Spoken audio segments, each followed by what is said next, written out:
So, nahihirapan ka bang gumamit ng HDMI? So, ito, ta-try natin ng Anycast na ilalagay natin sa TV.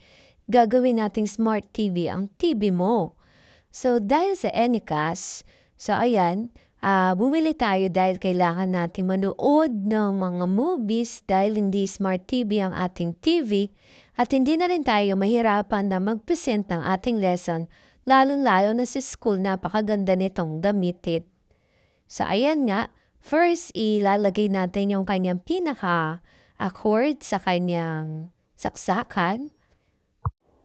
After noon, yun, dahil nahirapan tayo, hindi nakasabit yung ating TV, ayan o. So, ilalagay natin din sa saksakan ng HDMI at the same time, yung USB, kailangan nakasaksak din siya sa USB 1.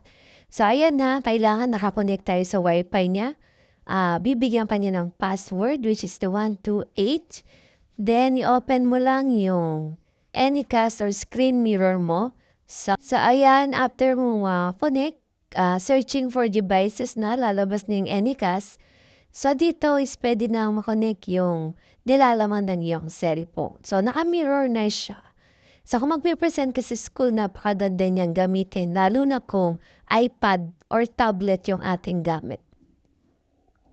Kaso, dahil nga may settings yung ating mga movie apps, hindi siya pwedeng i-play gamit ang Anycast. So, ganyan lang siya. Kapag pinay natin siya, black lang yung ating makikita. So, yan lang. So, pwede nga parang gamitin ng Anycast kung magpe-present tayo ng mga PowerPoint presentations.